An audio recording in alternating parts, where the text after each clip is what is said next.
Hey, and welcome to another episode of PDA Dad UK. In this episode, we're going to be exploring the name check principle and its relationship with ABA. And we'll be talking to our good friend Daniel Moore about this.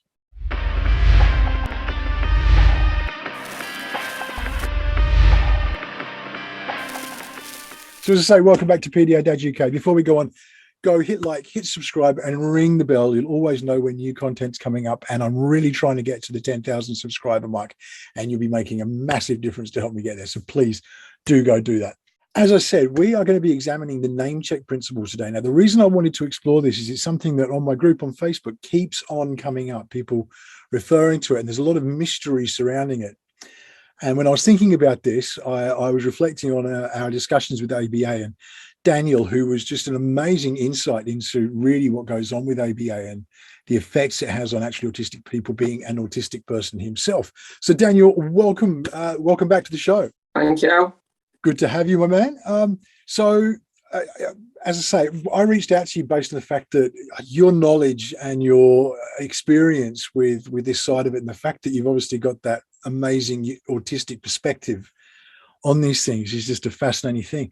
What can you tell me specifically about the name check principle? About this name check principle, it's a competitor of a bigger picture called the Autism Industrial Complex. I'll just read the beginning out of it, where it's people competing for money. This is all about the money it is. So I'll just read a paragraph from this book. Within capitalism, the Autism Industrial Complex produces both autism as commodity and the normative cultural logics of intervention and prevention in relation to it, compromising ideological, rhetorical, as well as material economic infrastructure. The AIC is not the myriad businesses and industries that capitalize and profit from autism. Rather, these constitute its phenomenal features. In the production of autism as commodity, the IIC also simultaneously produces that commodities market, its consumers, and its own monopoly control of that market through production for the consumption of need for, consent to, and legitimacy of both interventionist and preventionist logics. Within this conceptual and ideological apparatus, almost anyone can capitalize on and profit from autism. And within the AIC, autistic people, their very bodies, function as the raw materials from which this industrial complex is built. Even as autistic people, their very identities and selves also become unwitting and often unwilling products of the autism industrial complex. Such as where that shares about a monopoly and so on. This new model and so on by Nemecheck, it's one of the competitors against ABA. I would say it's very dangerous due to how much information this leaves out.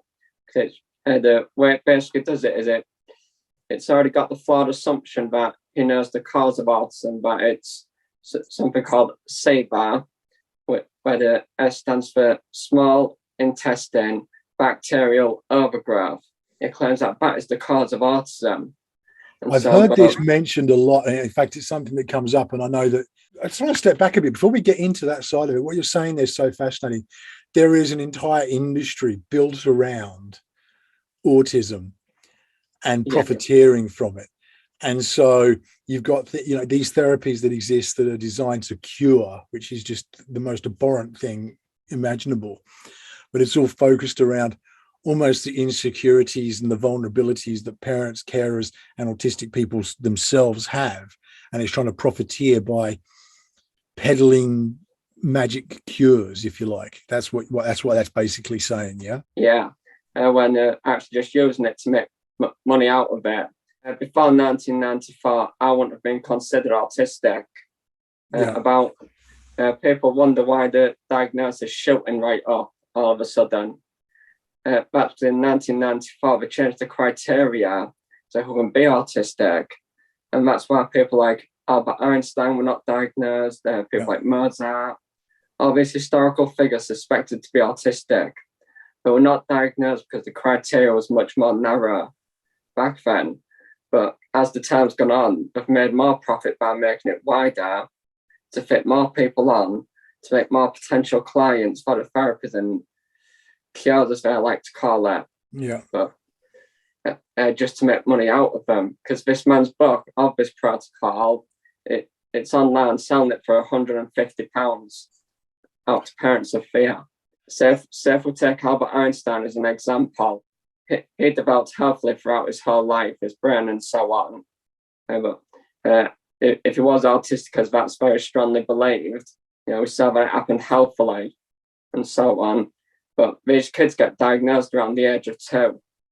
We don't know about the rest of the development.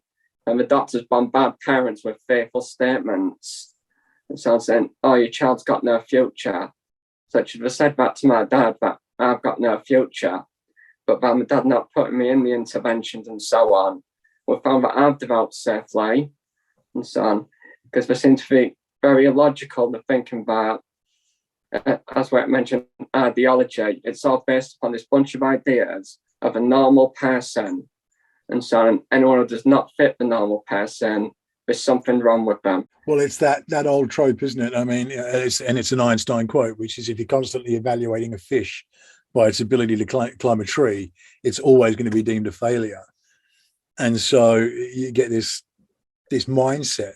What you're saying is so interesting there, because it's that double-edged sword, isn't it? Because what you get is the necessary expansion of the criteria, because that has enabled a lot more people who wouldn't have been previously recognized as being autistic to actually get that diagnosis and get the relevant support that's available when required. So for my daughter, for example, she wouldn't have met that criteria previously. But, living with her, seeing the challenges she faces, seeing the difficulties that she has, as well as the benefits and all, the amazing creativity she has and that different perspective on life that she has. But for getting the support that we need to help her with those challenging side of things, having that expanded criteria was so important. But what it's also done is played the double-edged sword, as I say, the other side of the coin, if you like, is that what it's allowed is this, like you say, capitalization. I almost don't like the word, but it's the sense of, it's the profiteering of people who are then, like you say, bombarding parents, carers, actual autistic people to find solutions and cures, if you like. And that's such a big problem, because something I say a lot on this channel, but it's that autism isn't something that A, can be cured, but B, doesn't need to be cured. I don't think it needs to either. And that was originally the purpose of the neurodiversity movement, was to accept them. And so if we actually move on to this model itself and so on, is you can see it is dangerous in the long run because of how much it ignores. It's you can say that it's just like a drug. It's certainly not a cure to it, because you've got to keep doing the process again and again and again. But if you've recovered and been cured, you wouldn't have to do it again. Such if I take my epilepsy as an example, I consume medication twice a day, but each time then the seizures stop, and they slow down, and then I have a beneficial period of time without having seizures. Then these lot are thinking, oh, that must mean it's cured. But eventually the epilepsy overpowers the medication, then they increase the medication again, when the epilepsy overcomes. And that's why they find themselves on this model for a lifetime.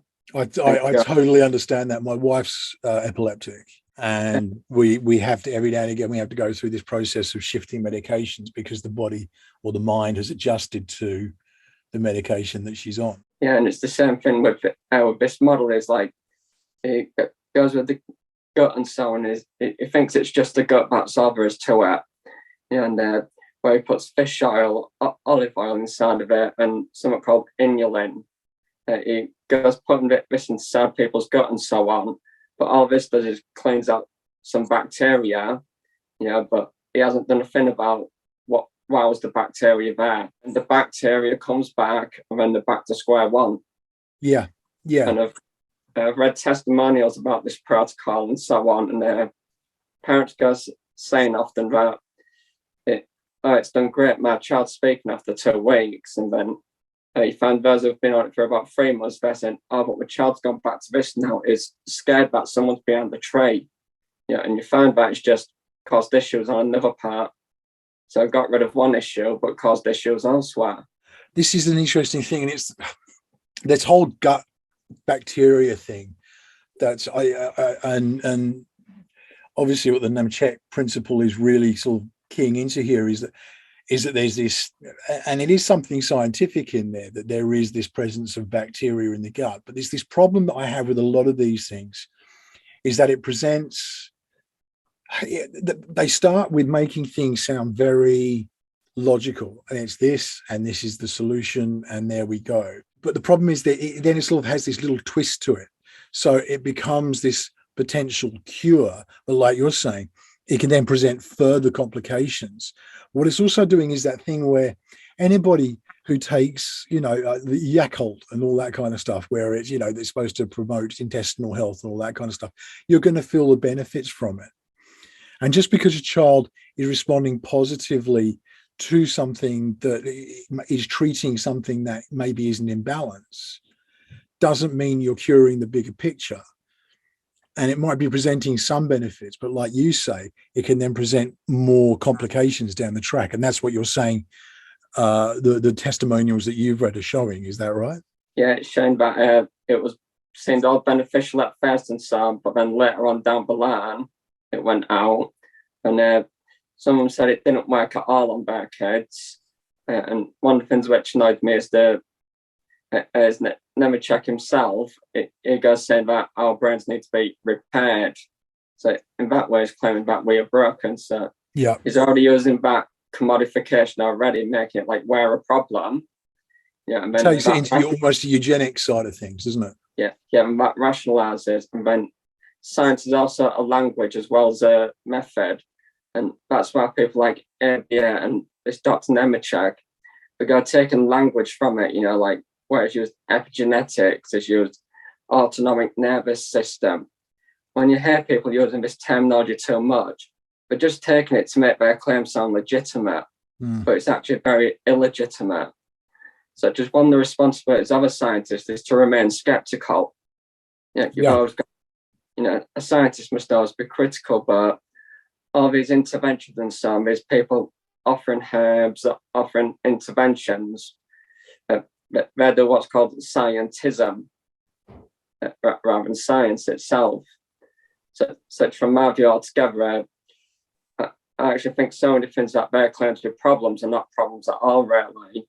Because it's always made sense to me that if there's diversity in brain development, there'll be diversity in a person's human development. Which is the whole principle of evolution that we abide by anyway, which is taught in schools, which is taught everywhere. The whole point is that the diversity allows us as a species, if you like, to flourish. Apparently, the doctor who came up with this protocol didn't even know that. His history doesn't really convince me, such as at first he was dealing with people with HIV for 25 years. He came up with some medicine for them to try and cure them. They consumed his medicine, but like I said, they don't look about long-term results. But later down the line, it resulted in them all of a sudden and strangely dying. So his medicine actually caused them death in the long run. Wow. It shortened their lifespan. So I don't see that as that. And he makes false statements about things like claiming autism is a disease. When we know it's not a disease, it's a different neurotype. Yep. He goes to claim that hormones are controlled by the nervous system, but now our bodies are made up out of numerous systems and so on. It's not just one. And then those systems interact with one another. So as he interferes with the brain and with that, he's also interfering with numerous other systems in the body. And then that's why that causes problems to other parts. Yeah. It causes a big interference. And science itself is actually meant to be based on something with a tangible existence, something which actually exists, and so on. And that's why I've never believed in a normal human, because this averaging method, it actually creates a new number, something which doesn't actually have a reality. I'm just going to quote someone from one of my favorite books. It's got the heading, "Is anyone really normal?" is what it is. Yeah. It says, I quote, "This argument for a neurodiversity tolerant society raises the important question of who is normal anywhere. If people with disabilities are regarded as abnormal, then it becomes necessary to define what the conditions of normal are that serve as the ruling standards of appearance, behaviour, and achievement." Interestingly, according to the Oxford English Dictionary, the word normal wasn't even in common use until 1840. It derives from the Latin norma, which was a carpenter's or mason's square, hence the idea of a pattern or rule. In the 19th century, the concept of normal received numerical support from a French statistician, Adolphe Quetelet, who collected data about height, weight, and other variables, and came up with the mean for the average man. This methodology of averaging takes us out of the range of particular individuals and places in their state the idea of a pure mathematical value. The average of 12, 6, 8, 9, and 15 is 10. Yet 10 isn't even represented in any of the original numbers. It's a new number, something else besides the actual reality of what is given. In the same way, there really isn't an average person anywhere. Average merely represents a statistical artifact, and so on. And I'm just going to quote a science writer called Matt Ridley when he spoke about the Human Genome Project. He pointed out, the Human Genome Project is founded upon a fallacy. There is no such thing as the human genome. Neither in space nor in time can such a definite object be defined. As hundreds of different loci, scattered throughout the 23 chromosomes, there are genes that differ from person to person. Nobody can say that blood group A is normal and OB and AB are abnormal. So when the Human Genome Project publishes the sequence of a typical human being, what will it publish for the ABO gene on chromosome 9? The project's declared aim is to publish the average sequence of 200 different people, but this would miss the point in the case of the ABO gene, because it is still a crucial part of its function, but it should not be the same in everybody. Variation is an inherent and integral part of the human, or indeed any genome, close quote. So you see, those who actually are scientists and so on see this concept of normal as plain subjective, such as with all the parents and their testimonials, they give different answers.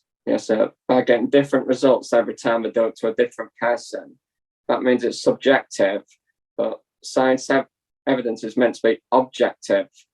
Yeah. So this is why this model has no credible evidence to it. It seems to affect every individual differently. Which makes sense, because I mean, really, what you're tapping into here is just such an important conversation to have, because the whole concept of normality, the whole concept of what is it to be human, to be honest. And I love that you started this conversation talking about Einstein, who is widely accepted to have been autistic, even though he wasn't diagnosed. He's a posthumous diagnosis, if you like, of being autistic. When you look at what neurodivergence has brought to the world, it's actually an amazing thing. You know, the scientific side of things alone, you've got people like Tesla, and when I say Tesla, I don't mean the car, I mean the actual scientist. Yeah. Look at Einstein. When you look at even Elon Musk now, you know, these amazing people who are doing a lot to change the world and have done a lot to change the world were very, very likely neurodivergent themselves. And if we eradicate that, we take the human race back from that development, and that, you know, what is it that makes the human race amazing? It is our diversity. It's racial diversity, cultural diversity, gender diversity, you know, all of these different types of people in all these different ways, be that in, you know, physical or in neurology. It all makes the world that much more amazing. And, you know, we are greater than the sum of our parts. And if we bring in, like you say, acceptance. Now, I've talked about this whole autism acceptance thing before, because I think it's a really important thing. But I think there's another step to take, and that's celebration, Yeah, appreciation. Because we can, it started with autism awareness, and that was great. And people started becoming more aware of what autism is and who autistic people are. And then that naturally shifted with pushing from the autistic community, the autism acceptance, which I think is exactly right. It should be accepted into society. But then I think there's this next step that we need to start pushing for, which is the appreciation. Yeah. Which is not just going, I accept you, but I really value what you bring to the party, if you like. Yeah. Would that be something you agree with? Yeah, I'd agree with that. And I would actually say most autistic people do. Like there was another experiment I've read about, which was done by someone called Stephen K. Carr. Just read out an experiment he did. The project aimed to assess what the understandings of neurodiversity are among autistic adults. Ginny Russell, the project lead, and I conducted a thematic analysis of autistic adults' responses to the question, what is neurodiversity in your own words? From a study I co-led with Kristen Gillespie Lynch, Russell and I found that the data largely mapped into definitions autistic adults in the movement have given, defining the neurodiversity movement as encompassing both human biological differences in cognition, brains, and genes, while also serving as an activist tool for change toward acceptance and inclusion of autistic and other neurodivergent people. Responses describe neurodivergent people as socially oppressed and stigmatized, yet possessing valuable differences that should not be cured, but instead supported with rights and accommodations.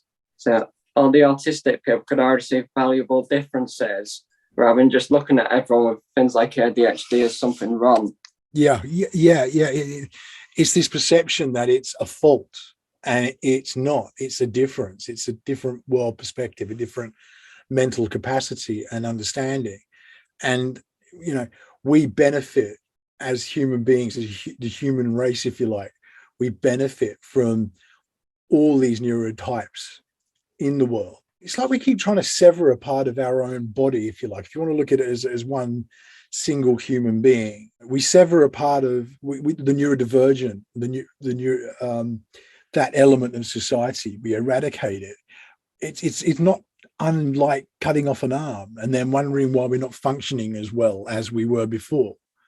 It's so important that this appreciation and understanding and acceptance, and swinging it back to this whole thing with the Nemecheck principle, the protocol rather, this whole thing of we look for a cure because we have this, we're educated to believe it's something wrong. It's and we've gone through all the different, it was originally autism spectrum disorder, and it's now called autism spectrum condition.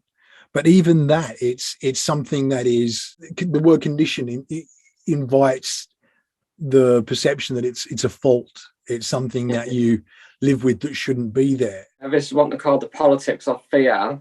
And yes. Then all these things like cures that were charging people for it, they're like the politics of hope and so on.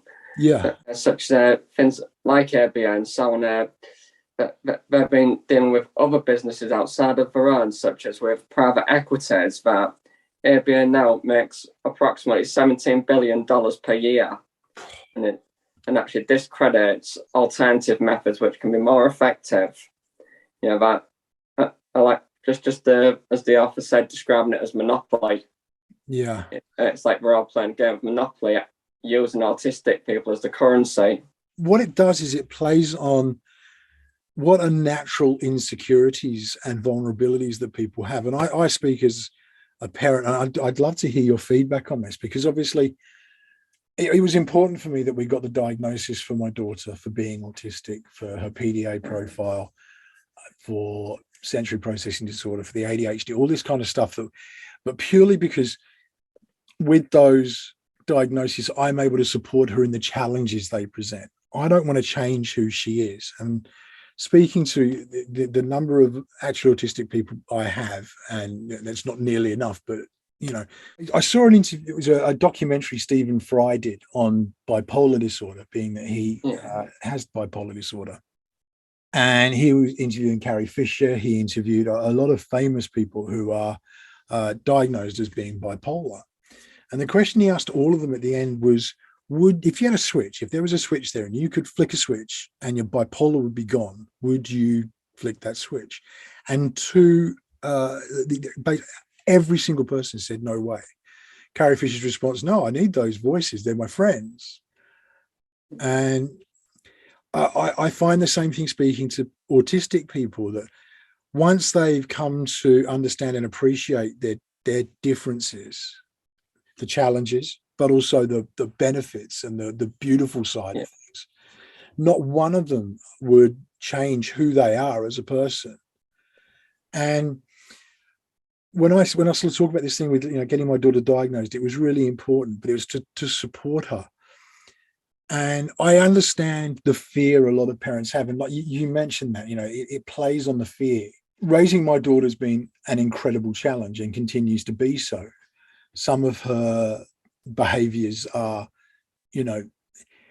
they're dangerous to herself. They can be dangerous to other people, and that has to be dealt with. That's not something that I can go, well, it relates to being autistic and therefore it's acceptable.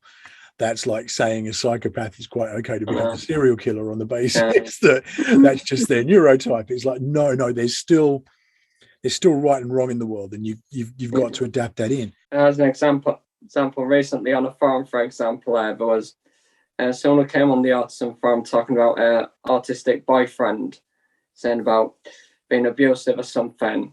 But then we pointed out to her, no, if it's really harming you, but the autistic one, it does stay as a relationship. Autism's not an excuse. It can't be used as an excuse to stop someone abusing you. That's exactly it. And parents deal with, a lot of parents may be attacked, and that they can be physically harmed. My daughter, when she's in meltdown, is incredibly violent, and we have to deal with that. And so I get this fear in parents and this desire to, and I think probably because we look at the world through a neurotypical lens. And so a good example would be, often they don't play with anyone, they're just alone, but they're quite happy being alone. They're quite happy just playing. That they don't. But for me, when I see that with my daughter, at different times, there are times that she genuinely feels very lonely, and she's expressed that. But there are times she's quite happily just playing by herself. And I know of other kids that's just how they're happy. My neurotypical brain would be, I wouldn't want that. And so I completely naturally project that onto, well, she mustn't be happy if she's playing alone. And so we start to play into these assumptions based on our own personal neurotype, which is entirely natural. But somehow we need to be able to take a step back and go, actually, you know what? They're happy. They're really enjoying themselves. I'm not going to change that. Stimming is a great example. It can appear awkward. It can appear, oh, they can't be happy, they're stimming, but actually there's happy stimming, and we all do it. People get excited and they're like, oh, that's stimming, and why change something that's not harmful? And what things like the Nemecheck principle, what things like the, ABA therapies and stuff is, it's trying to condition, it's playing on that fear that you're talking about. Something needs to be fixed, but it kind of throws it throws the baby out with the bathwater, if you like. It just does this whole thing. And aside from being inaccurate and the fact that obviously it's presenting more problems, it's actually addressing a problem that doesn't need to be there. Yes, if there are anxieties, I don't want my daughter to suffer. And there are factors of autism that really do affect her negatively. She is very anxious and she does struggle with that. And you can see that. I want to help her with her anxiety, but that doesn't mean I want to remove her being autistic. Does that make sense? Yeah. And if we go back onto the Nemecheck Protocol, what it's basically intending to do is to make everyone's brain the same type. Yeah. It thinks if you fix the gut, everyone's brain will go to the normal way. But then when you question that, you find that's not scientific. Like, the way it often goes is I ask people, everyone's brain's different, so who's got the normal brain? Then we go saying to me, oh, there's a certain range of normal. And I said, oh, well, what's the normal range and how do you calculate it? Yeah. And they're always, oh, there isn't one. I said, so there's not a range of normal brains then. And they go bring other excuses saying, but there's certain things your brain can't do that ours can. And say, yeah, but there's also things my brain can do that yours can't. Does that mean you're disabled as well? I love that. You see that the stage, you can reflect everything about their brain back at them. Like me, I rarely see it as a big flaw, because how exactly are you going to enjoy life if it's some kind of central condition? Yeah. If you don't experience this side, how are you going to experience that extreme? So like, I don't see how some central condition, how ideal can the life of someone who actually denies the ideals of life be? So yeah, I accept the negative things I experience, but I only found these positive because I found them negative. That makes so much. That's exactly it. Is that everything has and I think this about life in general. For every strength we have, it can also be a weakness. Yeah. And so an example would be the resolve to succeed in any task, and it can become for some people all consuming. I need money. I need to make money. I need to support my family. I need money. So I'm going to go and I'll do everything I can to make as much money as possible. The downside of that is that I'm not spending enough time with my family. And so then they're suffering in a different way.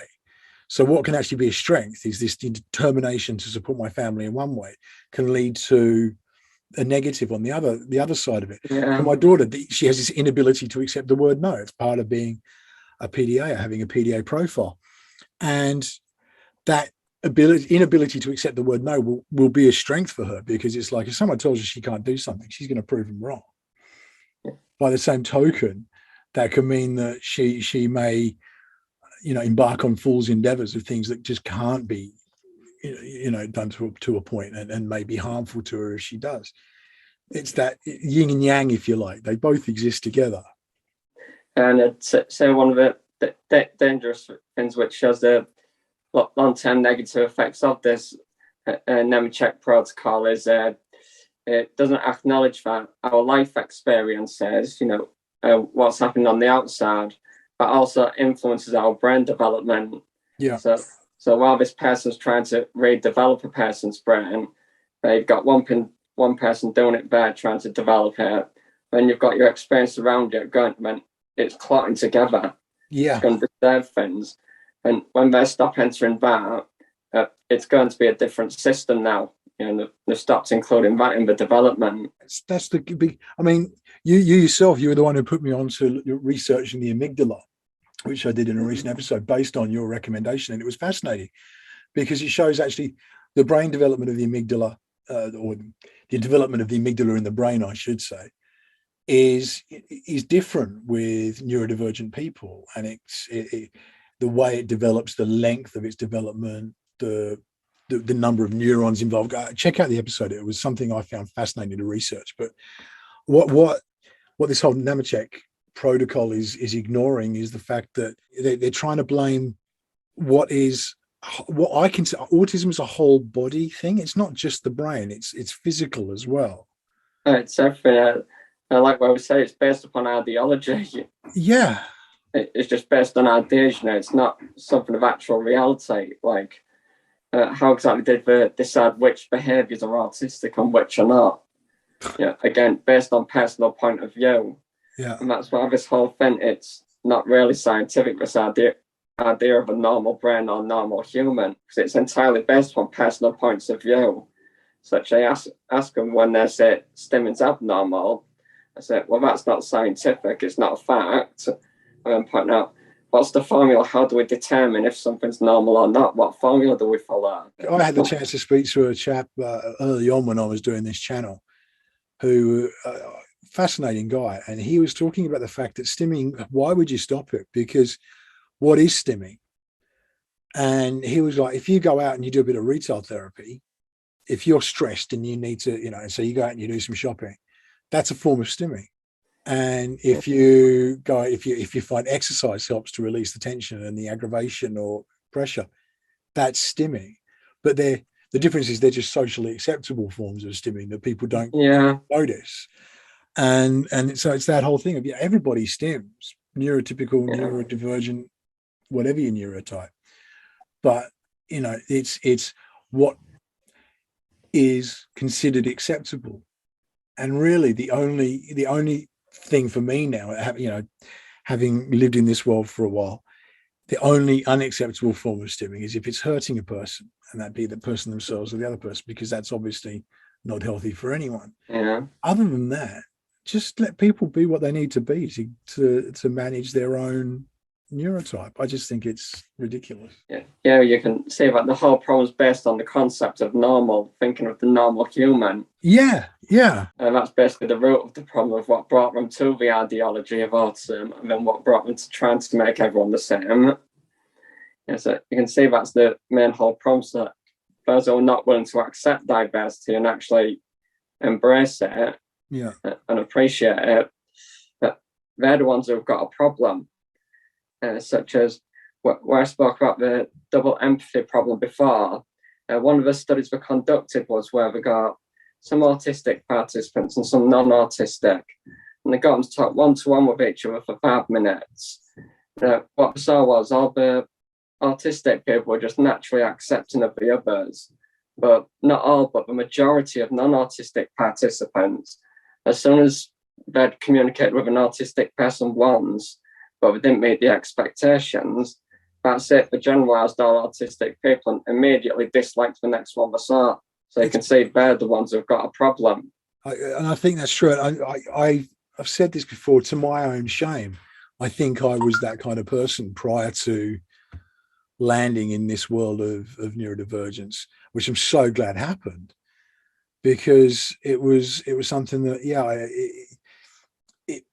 if something made me feel uncomfortable, I'd avoid it. And now and to be honest, I take this to the disability world in general, having, doing the grumpy gits that I do, and working with Adam and with Simon, who both have physical disabilities, and seeing that, you overcome, once you meet a person where they're at and actually start appreciating who a person is, the disability kind of fades away. I don't look at Adam and see a deformed face. I see my mate Adam.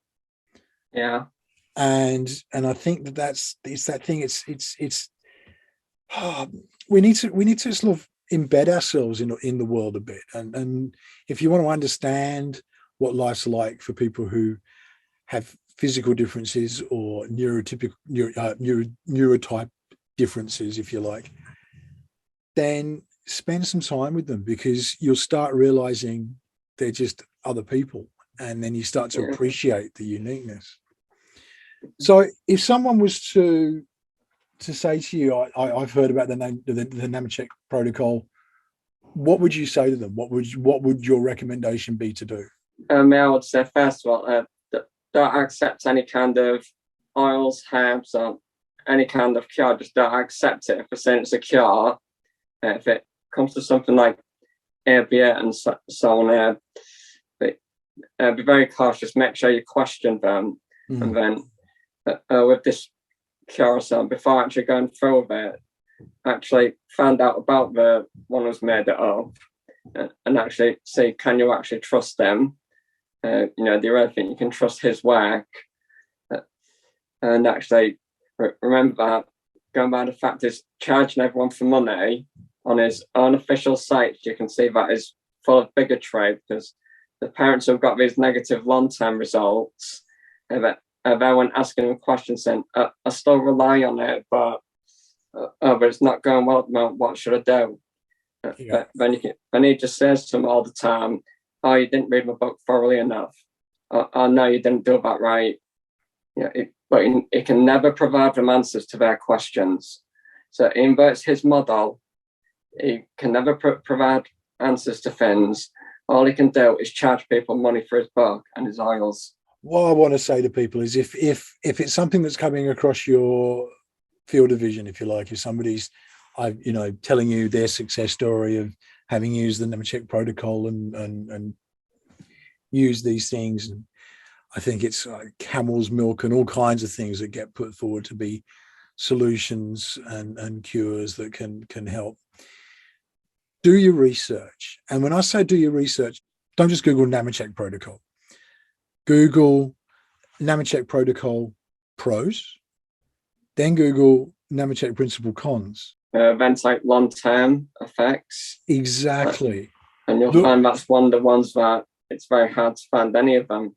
Because the whole way internet research works, when you Google something, the top hits are paid for, and they're advertising, and the companies like this have entire departments purely focused on what's called search engine optimization to make sure they're at the top. And so you'll go through the first bunch of things, and all you're going to hear is positive. Keep scrolling, go down, look further, because you'll see the other thing. And like I say, like Dan's been saying, look, research long-term effects, research actual experiences of people. On this man's channel, which makes me find it even more suspicious, is that he wrote on there that he's paid the NHS to protect his model. But if his model actually is based on evidence, if it actually does work, well, why does it need protection? Yeah. It'll be able to protect itself. And the point is always charging people for money. It seems just like someone called All who founded ABA, and he founded it because he wanted to leave a legacy for his name. And it sounds like this doctor's doing the very same thing. He wants to leave a legacy. Yeah. But there's another one offering herbs out called Dr. Oyala, he calls himself. And there's people all in YouTube comments sharing that. And so I'm saying, it worked. But then the question I often like to ask the parents is, but work to do what? Exactly. What did it work for? Now, say if we talk about some one of the behaviour programs when it said it makes the kids behave well at school, and so it makes them moral and social. Asking the parents and the ABA therapists, when I say work to do what, I point out it didn't make them independent thinkers. It didn't make them more morally sophisticated. All it got was mindless obedience in the short run. If they actually learned to be moral, they'd be moral when they leave school, not just at school.